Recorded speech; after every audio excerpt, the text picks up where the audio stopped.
বাবা, এই শব্দটা ছোট হলেও এর ভেতরে লুকিয়ে থাকে এক বিশাল আশ্রয়, একটা ছায়া, যে ছায়ার নিচে আমরা নিশ্চিন্তে বড় হই। কিন্তু যেদিন সেই ছায়াটা সরে যায়, সেদিন বুঝি আমরা কতটা একা। আজকের গল্প বাবার ছায়া। একজন বাবার নিঃস্বার্থ ত্যাগ, এক ছেলের ভুল আর দেরিতে পাওয়া এক নির্মম উপলব্ধির গল্প। শুনতে থাকুন গল্প বাবার ছায়া। বৃষ্টি ভেজা এক বিকেল, হাসপাতালের করিডোরে দাঁড়িয়ে আছে সত্যজিৎ। চোখে উৎকণ্ঠা, বুকের ভেতর অজানা ভয়। হঠাৎ দরজা খুলে ডাক্তার বেরিয়ে এলো। আমরা দুঃখিত, আমরা মাকে বাঁচাতে পারলাম না, তবে ছেলেটা সুস্থ আছে। এক মুহূর্তে যেন সব শব্দ থেমে গেল। সত্যজিৎ কাঁপতে কাঁপতে কোলে তুলে নিল ছোট্ট শিশুটাকে। চোখ দিয়ে জল গড়িয়ে পড়ছে। ধীরে ধীরে বলল, তুই আছিস, তাই আমি বাঁচব বাবা। তুই এখন আমার সব। সেই দিন থেকেই শুরু হলো এক বাবার লড়াই। দিনগুলো ছিল অসম্ভব কঠিন। সকালে ঘুম ভাঙার আগেই উঠে পড়ত সত্যজিৎ। চুলায় হাঁড়ি চাপিয়ে রান্না করত। দুধ গরম করত, এক হাতে রান্না, আরেক হাতে কোলে নিলয়। নিলয় কাঁদলেই বুকের কাছে জড়িয়ে বলতো, চুপ, আমি আছি তো বাবা। নিজের হাত পুড়িয়ে চোখে ঘুম না নিয়েই সব সামলাতো। দুপুরে অফিসে যাওয়ার আগে পাশের বাড়ির কাজের মহিলার কাছে রেখে যেত নিলয়কে। বারবার বলে যেত, ও যেন কাঁদে না, একটু খেয়াল রাখবেন। অফিসে বসেও তার মন পড়ে থাকত বাড়িতে। ঘড়ির কাঁটার দিকে তাকিয়ে থাকত, কখন ছুটি হবে, কখন ছেলেকে কোলে নেবে। অনেকে বলতো, আবার বিয়ে করো সত্যজিৎ, তোমার বয়সের কিছুই হয়নি, তোমারও তো জীবনে সকাল্লাদ আছে। ছেলেটার জন্যও ভালো হবে, ছেলেটা নতুন মা পাবে। সত্যজিৎ মাথা নিচু করে বলতো, যদি কেউ আমার ছেলেকে কষ্ট দেয়, আমি বাঁচব কি করে? সময় গড়ালো, নিলয় বড় হতে লাগলো। স্কুলে ভর্তি হলো। প্রতিদিন সকালে সত্যজিৎ নিজে হাতে খাইয়ে জামা পরিয়ে স্কুলে নিয়ে যেত। স্কুলের গেটে দাঁড়িয়ে থাকতো কিছুক্ষণ, যেন ছেলেটা ঠিকঠাক ঢুকলো কিনা। নিলয় একদিন বলেছিল, বাবা, তুমি এতক্ষণ দাঁড়িয়ে থাকো কেন? সত্যজিৎ হেসে বলেছিল, তুই ঢুকলেই আমি শান্তি পাই বাবা। রাতে পড়ার টেবিলে বসে, এই অঙ্কটা আবার কর, তুই পারবি, তুই আমার গর্ব হবি। নিজের ক্লান্তি ভুলে ছেলের স্বপ্ন গড়ে তুলেছিল সে। একদিন সেই স্বপ্ন পূরণ হলো। নিলয় বড় চাকরি পেল। খবরটা শুনে সত্যজিৎ চুপ করে বসে রইল। তারপর ধীরে ধীরে চোখে জল এলো। আজ আমি জিতে গেছি, জিতে গেছি আমি। নিলয়ের মায়ের ফটোর সামনে দাঁড়িয়ে ঝরঝর করে কাঁদতে লাগলো। আকাশের দিকে তাকিয়ে বলল, দেখলে তো আমি পারলাম তোমার ছেলেকে মানুষ করতে। কিন্তু সেই সুখ বেশি দিন টিকল না। অফিসে গিয়ে নিলয়ের পরিচয় হলো ঋত্বিকার সাথে। সুন্দরী, আধুনিকা, বড়লোক বাড়ির একমাত্র সন্তান। ধীরে ধীরে প্রেম, তারপর বিয়ের সিদ্ধান্ত। সত্যজিৎ বলেছিল, বাবা, মেয়েটা কি আমাদের সংসার বুঝবে? নিলয় একটু বিরক্ত হয়ে বলেছিল, বাবা, তুমি সব কিছু নিয়ে এত চিন্তা করো কেন? আমি বড় হয়েছি, আমি বুঝি। সেই কথাই যেন কোথাও একটু ভেঙে গিয়েছিল সত্যজিৎ, কিন্তু কিছু বলেনি। বিয়ের পর সব বদলে গেল। ঋত্বিকা বাড়িতে এসে যেন এক অচেনা পরিবেশ তৈরি করল। সত্যজিৎ দরজায় দাঁড়িয়ে থাকত। বাবা, কখন ফিরলি? খেয়েছিস? ঋত্বিকা বিরক্ত হয়ে বলতো, এত প্রশ্ন করার কি আছে?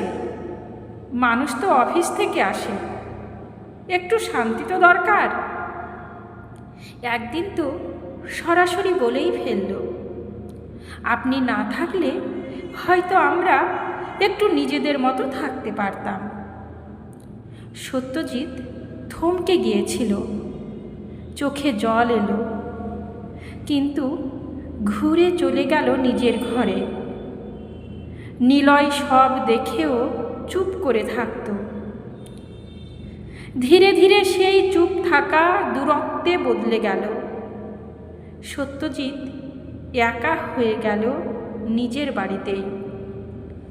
রাতে খাবার টেবিলে বসে থাকত, কেউ ডাকত না, নিজে নিজে খেয়ে উঠে যেত। একদিন সাহস করে বলেছিল, বাবা, একটু বসে খাই না সবাই মিলে। ঋত্বিকা ঠান্ডা গলায় বলেছিল, আমাদের টাইম মেলে না। সেই রাতে সত্যজিৎ একা বসে কাঁদছিল। নিজেকেই বলছিল, আমি কি সত্যি বাড়তি হয়ে গেছি? দিনের পর দিন কথা না বলা, অবহেলা, সব মিলিয়ে ভেতর থেকে ভেঙে পড়ছিল সে। নিজের সব কিছু ত্যাগ করে শুধুমাত্র ছেলের জন্যই সে বেঁচেছিল। ডিপ্রেশন তাকে গ্রাস করল, কিন্তু কেউ বুঝল না। এক সকাল হঠাৎ মেঝেতে লুটিয়ে পড়ল সত্যজিৎ। নিলয় দৌড়ে এলো, বাবা, বাবা, কি হয়েছে তোমার? হাসপাতালে নিয়ে যাওয়া হলো। ডাক্তার বেরিয়ে এসে মাথা নাড়ল, স্ট্রোক। আমরা পারলাম না, সব শেষ। সেই দিন প্রথমবার নিলয় ভেঙে পড়ল। বাবার নিথর শরীরটা জড়িয়ে ধরে কাঁদতে লাগলো, বাবা, একবার চোখ খুলে তাকাও, আমি ভুল করেছি বাবা, আমি ভুল করেছি। কেউ আর সাড়া দিল না। এরপর শুরু হলো শূন্যতা। অফিস থেকে ফিরে দরজায় দাঁড়িয়ে থাকে নিলয়। কেউ নেই, কেউ নেই, কেউ বলে না, খেয়ে নে বাবা, কত দেরি করলি। একদিন রাতে জ্বর এলো। বিছানায় শুয়ে কাঁপতে কাঁপতে বলেছিল, বাবা, একটু মাথায় হাত রাখো। কিন্তু চারপাশে শুধুই নীরবতা, শুধুই শূন্যতা। সে একদিন ঋত্বিকাকে বলল, তুমি জানো, বাবা রোজ দরজায় দাঁড়িয়ে থাকতো আমার জন্য। ঋত্বিকা চুপ করে রইল। নিলয় কাঁদতে কাঁদতে বলল, আমি কোনোদিন একবারও জিজ্ঞেস করিনি তুমি খেয়েছো বাবা। এরই মধ্যে তাদের মেয়ে হয়, কিন্তু নিলয় যেন ভেতর থেকে ভেঙে পড়েছে, সংসার সামলাতে আর পারে না। ঠিক তখনই ঋত্বিকার বাবা মারা গেল একটা অ্যাক্সিডেন্টে। ঋত্বিকা বাবার নিথর শরীর জড়িয়ে কাঁদতে কাঁদতে বলেছিল, বাবা আমাকে ছেড়ে যেও না। সেই মুহূর্তে সে বুঝল আজ সে কি হারিয়েছে। রাতে এসে নিলয়ের সামনে বসে পড়ল, কাঁদতে কাঁদতে বলল, আমি ভুল করেছি, তোমার বাবার সাথে আমি খুব খারাপ ব্যবহার করেছি। নিলয় চুপ। ঋত্বিকা তার হাত ধরে বলল, আজ বুঝলাম বাবা হারানোর কষ্টটা কি। তুমি আমাকে ক্ষমা করো নিলয়। নিলয় বলল, ক্ষমা করে কি বাবা ফিরে আসবে? ঋত্বিকা মাথা নিচু করে কাঁদতে লাগল। তারপর বলল, তারা সত্যি আর ফিরে আসবে না, তবে আমাদের মেয়ে আছে, মেয়েটার মুখের দিকে তাকিয়ে একটু শক্ত হও নিলয়, আমাকে ক্ষমা করো। নিলয় নিজের মেয়েকে কোলে তুলে নিয়ে বলল, আমি তোকে কখনো একা ছাড়ব না, যেমন আমার বাবা আমায় ছাড়েনি।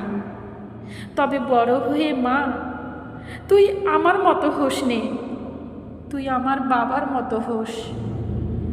জীবনের দৌড়ে আমরা অনেক কিছু অর্জন করি, টাকা, সাফল্য, সম্মান, কিন্তু একটা জিনিস আমরা খুব সহজেই হারিয়ে ফেলি, বাবা মায়ের সেই নিঃস্বার্থ ভালোবাসা।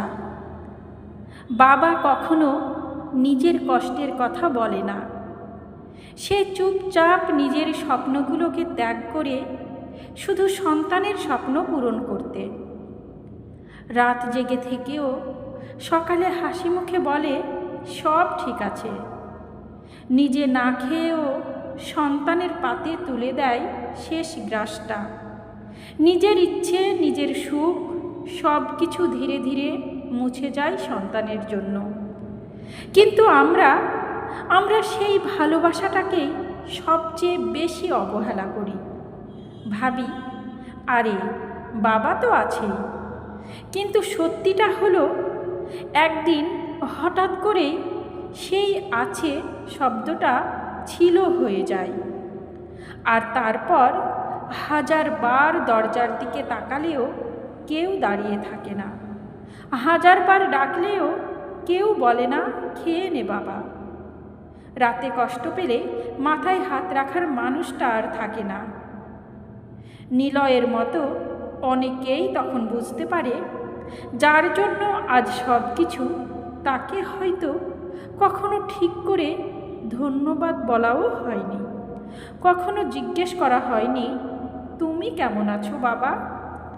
এই পৃথিবীতে অনেক সম্পর্ক আসে যায়, কিন্তু বাবা মায়ের ভালোবাসা একটাই, অপরিবর্তনীয়, অমূল্য। তাই যতদিন তারা আছেন তাদের সময় দিন, তাদের পাশে থাকুন, তাদের ভালোবাসুন। কারণ বাবার ছায়া একবার সরে গেলে সেই ছায়া আর কোনো দিন ফিরে আসে না, আর তখন জীবনটা সত্যিই একা হয়ে যায়। গল্পটা যদি আপনার হৃদয় ছুঁয়ে যায় তাহলে ভিডিওটা একটা লাইক করে দেবেন, আর যদি মনে হয় এই গল্পটা অন্য কারো জীবনেও একটু ভালোবাসার ছোঁয়া পৌঁছে দিতে পারে তাহলে শেয়ার করুন আপনার প্রিয় মানুষদের সাথে। এমনই বাস্তব আবেগঘন গল্প শুনতে আমার চ্যানেলটি সাবস্ক্রাইব করে পাশে থাকা বেল আইকনটা অন করে রাখুন। তাহলেই নতুন গল্প আপলোড হলেই আপনি সবার আগে জানতে পারবেন। আপনার মতামত আমার কাছে খুবই গুরুত্বপূর্ণ। কমেন্টে অবশ্যই জানাবেন গল্পটা আপনার কেমন লাগলো আর আপনি পরের কোনো গল্প শুনতে চান। আপনাদের ভালোবাসাই আমার এগিয়ে যাওয়ার শক্তি। ধন্যবাদ পাশে থাকার জন্য।